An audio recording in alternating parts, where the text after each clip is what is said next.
आज 12 जनवरी 2026 की 30 मुख्य खबरें। राष्ट्रीय युवा दिवस। आज स्वामी विवेकानंद की जयंती पर देश भर में राष्ट्रीय युवा दिवस मनाया जा रहा है।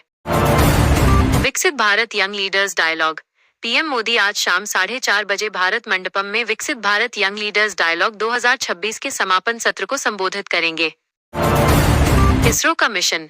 इसरो आज श्रीहरिकोटा से PSLV-62 लॉन्च करेगा, जो अन्वेषा, EOSN-1 सहित 15 सैटेलाइट्स को अंतरिक्ष में ले जाएगा। प्रदूषण के खिलाफ नई पहल। नई दिल्ली में राष्ट्रीय पर्यावरण मानक प्रयोगशाला की शुरुआत हुई, जिससे अब प्रदूषण उपकरणों का परीक्षण भारत में ही संभव होगा। अमित शाह का उद्घाटन। गृह मंत्री अमित शाह ने नेशनल सिक्योरिटी गार्ड NSG के national IED data management system का उद्घाटन किया। भारत फिजी समझौता। भारत और फिजी के बीच कृषि सहयोग को अगले 5 वर्षों के लिए बढ़ाने पर सहमति बनी। प्रसार भारती का नया शो। DD न्यूज पर डिजिटल क्रिएटर्स के लिए क्रिएटर्स कॉर्नर सेगमेंट लॉन्च किया गया। Uttarakhand high court.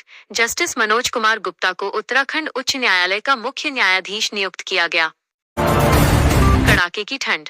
उत्तर भारत के 17 शहरों के लिए शीतलहर का अलर्ट जारी। राजस्थान और मध्य प्रदेश में तापमान गिरने की संभावना। पहाड़ों पर बर्फबारी। हिमाचल और कश्मीर के ऊंचाई वाले इलाकों में भारी बर्फबारी की चेतावनी। दिल्ली NCR में शीतलहर के चलते कई स्कूलों में विंटर ब्रेक बढ़ा दिया गया है। भोपाल में हैक और मेक। भोपाल में भारत की पहली ट्राई ट्रैक नवाचार प्रतियोगिता हैक और मेक 2026 का आयोजन हो रहा है। रॉन्ग साइड गाड़ी चलाने पर अब वाहन जब्त करने की तैयारी। कई राज्यों में नियम सख्त। दिल्ली में घरेलू PNG की कीमतों में 50 पैसे प्रति SCM की बढ़ोतरी की गई। सरकार की ओर से स्टार्टअप्स के लिए नए डिजिटल प्लेटफॉर्म वेव्स को बढ़ावा दिया जा रहा है।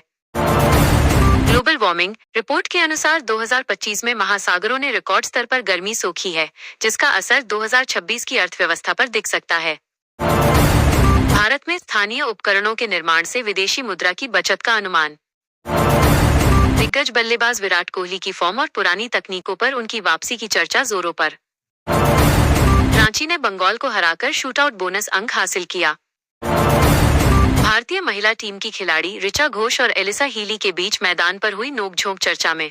द्रौपदी मुर्मू की किताब। राष्ट्रपति द्रौपदी मुर्मू के जीवन और यात्रा पर आधारित किताब विशाखापत्तनम में रिलीज की गई। POCSO act. सुप्रीम कोर्ट ने केंद्र को रोमियो जूलियट क्लॉज पर विचार करने को कहा, ताकि किशोरों के आपसी संबंधों को इसमें छूट मिल सके। कानूनी फैसला। ओडिशा हाईकोर्ट ने स्पष्ट किया कि गोद लिया हुआ बेटा भी अनुकंपा के आधार पर सरकारी नौकरी का दावा कर सकता है। अवैध माइनिंग केस।